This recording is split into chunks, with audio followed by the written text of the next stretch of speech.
In order to really boost your presence and therefore boost your company's presence or your community's presence, I think posting at least one time a week is great. More than one time is even better. I know people, sometimes myself included, that post daily. Welcome to the Contributor Wednesday series on the Bridge the Gap Network. This series is sponsored by Peak Senior Living by Functional Pathways. Each week, you'll hear from a thought leader discussing topics that are relevant and impactful to the senior living industry. Hi, welcome to Bridge the Gap Contributor Wednesday. I'm Christy Westhuizen, Senior Vice President of Sales and Marketing at Legend Senior Living. In this series, I talk all things senior living sales and marketing. But I promise, even if you're not in the sales and marketing role, either at the community level or corporate level, this podcast is for you. And actually, aren't we all on the sales team? Or shall I say, revenue generating team? Because without revenue, we don't have a senior living business. So yes, we are all on the sales team. So if you didn't know, just a few weeks ago, I made a huge leap of faith into a new role and a new state. My husband, along with our 7-year-old daughter, Delilah, and 2 dogs, made the trek from Orange County, California to Wichita, Kansas. Over a 3-day period, we went from California to Nevada to Arizona to Utah, Colorado, and now home to Wichita, Kansas. So now I want to talk about one of my very, very, very favorite subjects. LinkedIn. Yes, LinkedIn. Shocking, I know. So many of you I have met on LinkedIn and connected with on LinkedIn and follow on LinkedIn. So chances are, if you're listening to this podcast, you're already on LinkedIn. And if you are not, here is your sign. Do it. Today. Do it. Get on LinkedIn right now. So we're going to go ahead and start talking about LinkedIn basics. Now, I think LinkedIn is great for building your personal brand, but also your company's or community's brand on LinkedIn. And so LinkedIn, for me, at its core, it's a professional networking platform. Now, of course, I love Facebook and Instagram and Pinterest and whatever social media thing there is at the moment. TikTok, how could I forget TikTok? But for me, LinkedIn is the go-to every single morning when I get up and I'm kind of just scrolling on my phone. I always pull up LinkedIn first. If you're new to the LinkedIn game, I want to give you a couple tidbits that I think can set you apart from the pack right in the beginning. So when you create your LinkedIn profile, just go to linkedin.com, upload a professional picture. So aim for professional, but friendly. Now, sometimes it can be a casual picture, but it just needs to have a professional vibe to it. But it can also be very friendly and very fun as well. I think you also should upload a professional background header photo. So if you look at someone's LinkedIn profile, at the very top left is their profile picture. That's what they look like. But the rectangle behind it is totally customizable. You can put quotes on it. For example, I had a quote that said, "Change the way you look at things and the things you look at change," and it was a confetti background. You can choose something like this, or you could go very classy. LinkedIn has a couple to choose from, but you can also just Google LinkedIn background header photos, and you will probably find hundreds, if not thousands, to choose from. So you can always upload a background header photo to really customize your LinkedIn profile. So definitely complete all profile sections to your best of your ability. So that includes your current position and previous positions, of course, expertise, skills, and certifications. So once you've done this, now it's time to start building your network. And so the first thing that I would recommend that you do is to search for people that you know already and connect with them. The easiest way to do this is find people that you work with already and then connect.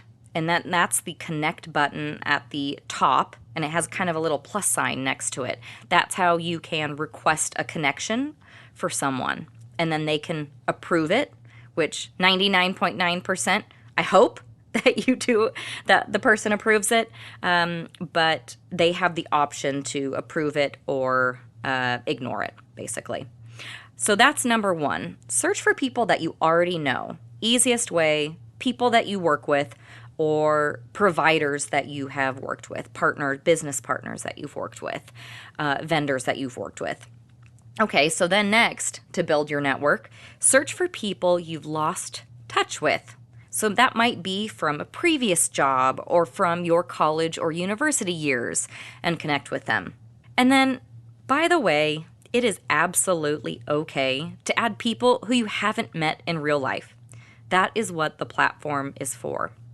And for the record, most of the people that I'm connected with on LinkedIn, I haven't met in person, because most of the people really started utilizing LinkedIn, especially for senior living, during the pandemic to connect with others on a business professional level. And so that was when all of the conferences and in-person events were paused and put on hold. So for the most part, I would say 75% of the connections on LinkedIn for me personally, I still have not met in person. So go right ahead. Even if you've never met this person, go ahead and request it, because chances are they will want to know who you are too and connect with you. Okay, so those are the very, very, very basics of LinkedIn. So a couple other things to think about when you're creating your LinkedIn profile is you can create a custom profile URL.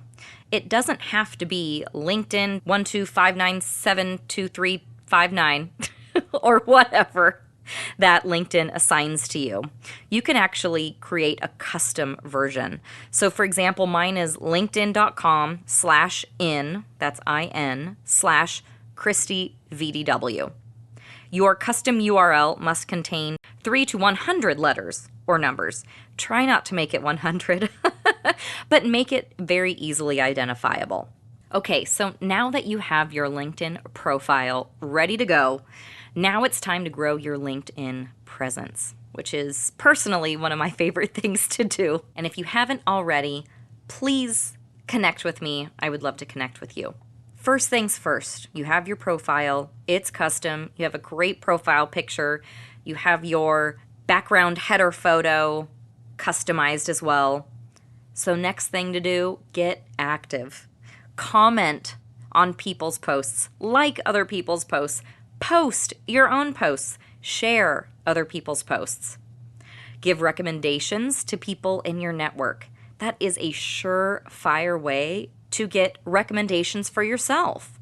So to give recommendations, basically that's a testimonial of working with someone or knowing someone. And that way, when you give recommendations, I believe LinkedIn automatically asks for them to give you a recommendation back. So that's a great way to really get testimonials about what it's like working with you or working for you by third parties, other people. It's not just you saying how great you are working for yourself, but it's other people too. So that's a really great way to help boost your profile and the completeness of it. So ask for recommendations from people in your network. So again, when you give recommendations, definitely ask for them as well. Josh and Lucas here with an important update. We have amazing sponsorship opportunities here on the Bridge the Gap network, and we're looking for 3 important businesses to reach out to us. To amplify your brand on the Bridge the Gap network, schedule your call with us today by clicking on the link in the show notes. And now, back to the show. Join industry-specific groups. And Bridge the Gap podcast and the Ambassador program is one of those very ways to get really involved and to get to know people very personally. But of course, you want to support each other's businesses as well. And I think that that's what makes LinkedIn so great, is that you get to know people personally, but also very professionally as well. And then definitely download the LinkedIn app to your phone. I love when I do lots of longer posts, I'll use my desktop version.